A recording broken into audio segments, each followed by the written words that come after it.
Hello everyone and welcome to my YouTube channel Medical Destination. So today we will discuss about placental abruption.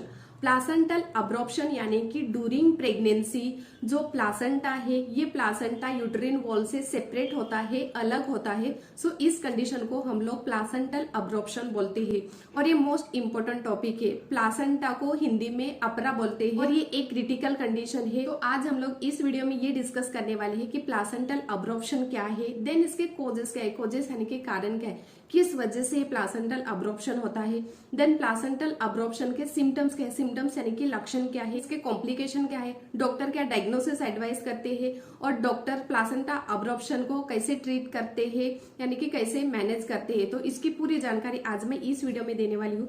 सो ये video and तक जरूर देखना। आज का topic बहुत इंपॉर्टेंट है क्योंकि जो प्रेग्नेंट मदर है ये प्रेग्नेंट मदर को ड्यूरिंग प्रेगनेंसी बहुत सारे प्रॉब्लम्स आते हैं। प्लासेंटल अब्रॉप्शन यानी कि ड्यूरिंग प्रेगनेंसी बिफोर डिलीवरी जो प्लासेंटा है ये प्लासेंटा यूट्रस का जो वॉल है ये यूट्रस के वॉल से सेपरेट होता है। फॉर एग्जांपल ये यूट्रस का वॉल है, ओके, और ये प्लासेंटा है। सो ड्यूरिंग प्रेगनेंसी प्लासेंटा ये यूट्रस के वॉल को चिपक जाता है, ओके, और ये प्लासेंटा क्या काम करता है, ये placenta umbilical cord through baby को ऑक्सीजन सप्लाई करने का काम करता है।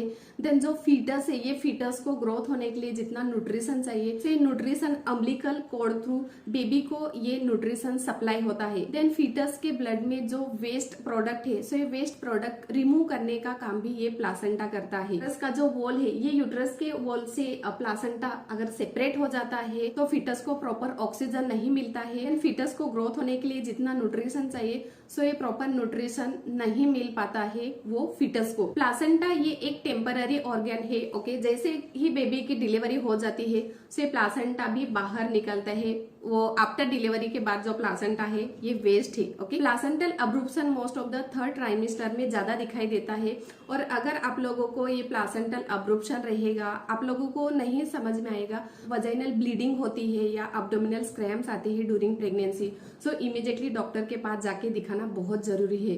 प्लासेंटा अब्रप्शन के बहुत सारे कोजेस यानी कि कारण है वो अभी हम लोग डिस्कस करने वाले हैं। प्लासेंटल अब्रप्शन का जो कोज है ये अननोन है, अभी तक फाइंड आउट नहीं हुआ है कि किस वजह से ये प्लासेंटल अब्रप्शन होता है। सम लाइफस्टाइल चेंजेस के वजह से ये प्लासेंटल अब्रप्शन होने का ज्यादा चांसेस रहता है। अगर आप लोग कार ड्राइव करते हैं और बाय मिस्टेकली एक्सीडेंट हो जाता है और यूट्रस पर ज्यादा प्रेशर आता है सो इस वजह से भी ड्यूरिंग प्रेगनेंसी ये प्लासेंटल अब्रप्शन होने का ज्यादा चांसेस रहता है। सो अभी हम लोग प्लासेंटल अब्रप्शन के रिस्क फैक्टर्स डिस्कस करेंगे। इसमें फर्स्ट है अब्डोमिनल ट्रूमा। अगर आप लोगों को अब्डोमिनल ट्रूमा रहेगा, अब्डोमिनल में कुछ इंजुरी रहेगी सो प्लासेंटल अब्रप्शन होने का ज्यादा चांसेस रहता है। अब्डोमिनल पर गिर जाते हैं सो इस वजह से भी प्लासेंटल अब्रप्शन होने का ज्यादा चांसेस रहता है। प्रीवियस प्लासेंटल अब्रप्शन, देन है मल्टीपल जेस्टेशनल यानी कि आपके यूट्रस में 2, 3 और 4 फीटस रहेंगे, ज्यादा बेबी रहेंगे सो इस वजह से भी ये प्लासेंटल अब्रप्शन होने का ज्यादा चांसेस रहता है। अगर आप लोगों को हाइपरटेंशन रहेगा, हाइपरटेंशन यानी कि हाई ब्लड प्रेशर रहेगा सो इस वजह से भी ये प्लासेंटल अब्रप्शन होने का ज्यादा चांसेस रहता है। देन अगर आप लोगों को प्री इक्लम्सिया रहेगा या जेस्टेशनल डायबिटिक रहेगा, जेस्टेशनल डायबिटिक यानी कि ड्यूरिंग प्रेगनेंसी डायबिटिक हो जाता है। Pre eclampsia means during pregnancy mother का जो ब्लड प्रेशर है ये ब्लड प्रेशर हाई हो जाता है सो इस वजह से भी ये प्लासेंटल अब्रप्शन होने का ज्यादा चांसेस रहता है। देन जिस मदर का एज अबव 35 इयर्स रहेगा सो वो मदर को भी ये प्लासेंटल अब्रप्शन होने का ज्यादा चांसेस रहता है। देन जो अम्बिलिकल कॉर्ड है ये अम्बिलिकल कॉर्ड का लेंथ शॉर्ट रहेगा, अम्बिलिकल कॉर्ड शॉर्ट रहेगा तो क्यों अब प्लासेंटल अब्रप्शन होता है, क्योंकि जो फीटस है, अनबोर्न बेबी है, ये अनबोर्न बेबी यूट्रस में मूव करता है, ओके, मूवमेंट करता है। अगर ये अम्बिलिकल कॉर्ड शॉर्ट रहेगा तो वो स्ट्रेच करेगा, ओके, खींच लेगा सो इस वजह से भी ये प्लासेंटल अब्रप्शन होने का ज्यादा चांसेस रहता है।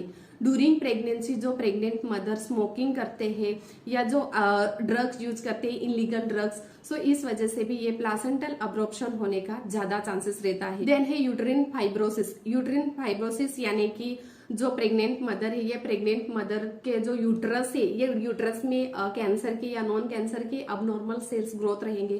सो इस वजह से भी ये प्लासेंटल अब्रॉर्प्शन होने का ज्यादा चांसेस रहता है। देन है थ्रोम्बोफिलिया। थ्रोम्बोफिलिया ये एक ब्लड क्लॉटिंग डिसऑर्डर है। थ्रोम्बोफिलिया में जो ब्लड है ये ब्लड क्लॉट हो जाता है। ओके, मोस्ट ऑफ द ये जो हमारे लोअर लिम्ब है यानी कि लेग है, सो यहाँ पर ज्यादा अफेक्ट करता है। हमारे ब्लड वेसल्स में ब्लड क्लॉट हो जाता है थ्रोम्बोफिलिया में। सो अगर आप लोगों को थ्रोम्बोफिलिया की हिस्ट्री रहेगी, सो इस वजह से भी ये प्लासेंटल अब्रॉर्प्शन होने का ज्यादा चांसेस रहता है। देन है रैपिड लॉस ऑफ अमनियोटिक फ्लूइड। जो अमनियोटिक फ्लूइड है, ये अमनियोटिक फ्लूइड क्या काम करता है? सो जो फीटस है, ये फीटस को प्रोटेक्ट करने का काम करता है। अगर अमनियोटिक फ्लूइड ज्यादा लॉस हो रहा है, सो इस वजह से भी जो प्लासेंटा है, ये प्लासेंटा यूट्रस का जो वॉल है, सो ये यूट्रस के वॉल से थोड़ा सेपरेट होता है। देन है premature rupture of the membranes. हम लोग वाटर लीकिंग बोलते हैं, मेडिकल लैंग्वेज में प्रीटर्म रप्चर्स ऑफ मेम्ब्रेन्स बोलते हैं।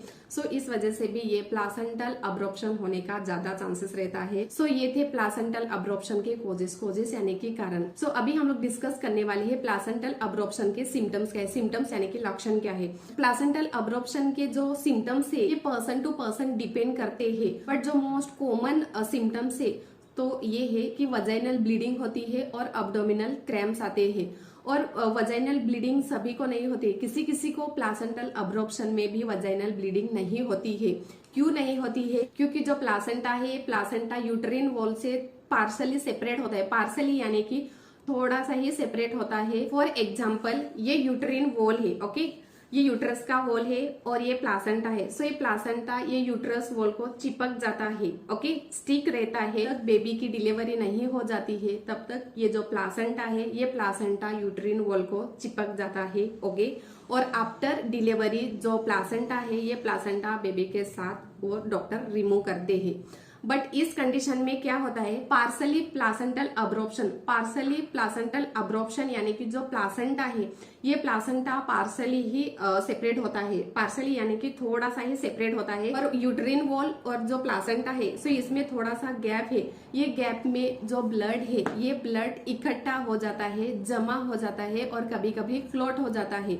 सो इस वजह से किसी किसी प्रेग्नेंट मदर को अगर प्लासेंटल अब्रॉर्प्शन रहेगा तो भी वजाइनल ब्लीडिंग नहीं होती है और अब्डोमिनल क्रैम्प्स आते हैं। जो सिमिलर सिम्टम्स है वो अभी हम लोग डिस्कस करने वाले। इसमें फर्स्ट है अब्डोमिनल पेन होता है और ये पेन बहुत शार्प रहता है, क्रैम्प्स आते हैं, यूट्रिन कॉन्ट्रैक्शन होता है और ये थर्ड ट्राइमेस्टर में ज्यादा दिखाई देता है। अगर आप लोगों को ये प्लासेंटल अब्रॉर्प्शन रहेगा तो देन बैक एक होता है यानी कि बैक पेन होता है। देन जो यूट्रस है, ये यूट्रस को स्वेलिंग होती है, यूट्रस टेंडर हो जाता है। प्लासेंटल अब्रॉर्प्शन के वजह से फीटस की जो मूवमेंट है, ये मूवमेंट डिक्रीज हो जाती है, कम हो जाती है। सो ये थे प्लासेंटल अब्रॉर्प्शन के सिम्टम्स यानी कि लक्षण। अगर आप लोगों को ये सिमिलर लक्षण दिखाई देते हैं और आप प्रेग्नेंट है तो इमीडिएटली डॉक्टर के पास जाके दिखाना बहुत जरूरी है। अगर आप लोग डॉक्टर के पास नहीं जाते हैं तो इसके बहुत सारे कॉम्प्लिकेशन है, मदर को भी और बेबी को भी। अभी हम लोग बेबी के कॉम्प्लिकेशन डिस्कस करेंगे। इसमें फर्स्ट है प्रीमेच्योर बर्थ। प्रीमेच्योर बर्थ यानी कि जो बेबी है, ये बेबी प्रॉपर ग्रोथ नहीं होता है और इसकी जल्दी डिलीवरी हो जाती है। देन प्रीमेच्योर बर्थ के वजह से बेबी का जो वेट है, ये वेट बहुत लो रहता है और इस कंडीशन को हम लोग LBW बोलते हैं। प्लासेंटल अब्रॉर्प्शन के वजह से बेबी का जो ग्रोथ है, ये ग्रोथ नहीं होता है। देन ब्रेन को इंजुरी होती है। ब्रेन को इंजुरी क्यों होती है? क्योंकि बेबी को प्रॉपर ऑक्सीजन नहीं मिलता है, ऑक्सीजन लेवल बहुत कम रहता है। सो वजह से बेबी को ब्रेन इंजुरी होती है। देन स्टिल बर्थ होने का ज्यादा चांसेस रहता है। मदर के हम लोग कॉम्प्लिकेशन देखेंगे तो ज्यादा ब्लड लॉस होता है। देन ब्लड क्लॉटिंग के लिए इश्यू आता है, ब्लड ट्रांसफ्यूजन करना पड़ता है। देन हेमरेज होता है। देन किडनी फेल होने का भी ज्यादा चांसेस रहता है। सो ये थे प्लासेंटल अब्रॉर्प्शन के कॉम्प्लिकेशन। अभी हम लोग डिस्कस करने वाले हैं डायग्नोसिस। डायग्नोसिस में डॉक्टर पूरी हिस्ट्री लेते हैं, कितना दिन से ब्लीडिंग आ रही है और क्रैम्प्स कितना दिन से आ रहे हैं और जो बेबी है, ये बेबी का प्रॉपर मूवमेंट होता है कि नहीं, ये डॉक्टर अच्छे से हिस्ट्री लेते हैं और वजाइनल एग्जामिनेशन करते हैं, ब्लड टेस्ट करते हैं, यूरिन टेस्ट करते हैं, देन अल्ट्रासाउंड करते हैं। अल्ट्रासाउंड क्यों करते हैं? क्योंकि बेबी के जो हार्ट रेट है ये हार्ट रेट नॉर्मल है क्या, और ये फीटस का जो मूवमेंट है ये मूवमेंट नॉर्मल है क्या, ये अच्छे से फाइंड आउट करने के लिए डॉक्टर अल्ट्रासाउंड करते हैं। अकॉर्डिंग टू पेशेंट कंडीशन वो पेशेंट को डॉक्टर इन्वेस्टिगेशन एडवाइस करते हैं। सो अभी लास्ट हम लोग डिस्कस करने वाले हैं कि प्लासेंटल अब्रॉर्प्शन को कैसे ट्रीट करते हैं, यानी कि कैसे मैनेज करते हैं। अगर प्लासेंटल अब्रॉर्प्शन रहेगा और ज्यादा वजाइनल ब्लीडिंग हो रही है सो डॉक्टर पेशेंट को एडमिट करते हैं। ये एक क्रिटिकल कंडीशन है क्योंकि प्लासेंटल अब्रॉर्प्शन में मदर को भी और फीटस को दोनों को भी कॉम्प्लिकेशन आते हैं। वो प्रेग्नेंट मदर को कंटिन्यू मॉनिटर करना पड़ता है, फीटस के मूवमेंट चेक करने पड़ते हैं, फीटस के जो हार्ट रेट है वो चेक करने पड़ते हैं।